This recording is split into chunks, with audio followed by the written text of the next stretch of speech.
এতদিন ধরে যারা আমার এত এত ভালোবাসা দিয়েছেন, আমার ভালোবাসার মানুষগুলো যারা আমারে চিনেন তারা হয়তোবা অনেকেই জানেন যে আমি বরিশালের মেয়ে, কিন্তু কখনোই বরিশালের ব্লগ আপলোড করা হয় না, কারণ ব্লগিং লাইফে আসার পরে একবার বরিশাল গেছিলাম, ওই তখন আর ভিডিও করা হয় না, যার কারণে আমি ওইভাবে আপলোডও করতে পারি না। কিন্তু সবসময় শুনেই গেছেন যে বরিশালের মেয়ে, বরিশালের মেয়ে। ফাইনালি আজকে বরিশাল যাইতেছি। তবে বরিশাল যাওয়া নিয়ে এবার অনেক বেশি প্ল্যান ছিল যে শীতের সময় বরিশাল যাব, যাইয়া অনেক সুন্দর সুন্দর ভিডিও করব, কিন্তু বরিশাল যাইতেছি অনেকটা বেশি মন খারাপ নিয়ে। তো যাই হোক, এইবার বলেন আপনারা সবাই কেমন আছেন? এইভাবে ব্লগ ভিডিও দেওয়া কিন্তু অনেক দিন পর, কারণ গ্রামে যাওয়ার পর থেকে এভাবে আমি ব্লগ ভিডিও আপলোডই করি নাই। অনেকে হয়তো বা মিসও করছেন আমার লাইভগুলো সহ। সবাইকে অনেক অনেক ভালোবাসা, আর সবসময় এভাবেই পাশে থাকবেন। চলেন আজকের ভিডিও শুরু করা যাক। বললাম না মন খারাপ ছিল, মন খারাপ থাকার একটু কারণ ছিল, কারণ যারা আমার লাইভটা দেখছেন, মানে এর আগে যেই বরিশাল যাওয়ার আগে যেই লাইভটা করছি সেটা দেখেন, তখন বলছিলাম যে আম্মা অসুস্থ, ওই কারণেই বরিশাল যাইতেছি, তাই আর কি একটু মন খারাপ ছিল। তবে আম্মা মোটামুটি এখন অনেকটাই সুস্থ হয়ে গেছে, যার কারণে অনেকগুলো ভিডিও করা আছে, আস্তে আস্তে আপলোড করবো আর আপনাদের মাঝে শেয়ার করবো। আমরা দেখেন কত রকম কত প্ল্যান করে থাকি, কিন্তু কোনো কোনো সময় কিন্তু আমাদের এই প্ল্যানের বাইরেও কিন্তু অনেক প্ল্যান আছে যেগুলো আমাদের জানাই থাকে না। এই যে আমি ধরেন অনেক প্ল্যান করে রয়েছি যে আমি বাড়িতে যাব, শীতে সুন্দর সুন্দর ভিডিও করব, আর এগুলো কিছুই করা হয় না।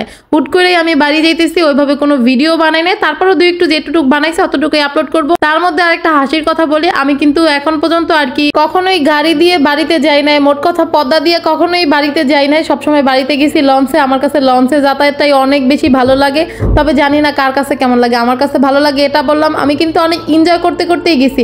আমি প্রথমে ভাবছিলাম হয়তোবা গাড়িতে আমি বেশিক্ষণ থাকতে পারবো না, কারণ গাড়ির জার্নিটা আমার কাছে অনেক বেশি কষ্টের মনে হয়। তবে বগুড়া গিয়ে কিন্তু সেই জার্নিটা মানে আমার অনেক বেশি ভালো লাগছে, তখন থেকে আমি সাহস পাইতেছি যে না, আমি হয়তোবা বাড়িতে এইভাবে যাইতে পারবো। যেহেতু আমরা অনেক সকাল সকাল রওনা দিছি, ওইভাবে কোনো খাওয়া দাওয়াও কইরা যায় না, মানে ভোরের আলো ফোটার আগেই আমরা এই জায়গা থেকে রওনা দিছি, তখন ওইভাবে কোনো খাবার খাওয়াও যায় না। আর লং ট্যুরের গাড়িগুলো সব সময় চেষ্টা করে তারা ব্রেক দেওয়ার জন্য, কারণ ওখানে থেকে সবাই একটু খাওয়া দাওয়া কইরা নিয়ে রিল্যাক্সে মন মতো আর কি বাড়িতে যাইতে পারবে, বাড়িতে যাওয়ার যে আনন্দটা সেই আনন্দটা সম্পূর্ণ উপভোগ করতে পারবে। এই বিষয়টা আমার কাছে অনেক বেশি ভালো লাগছে।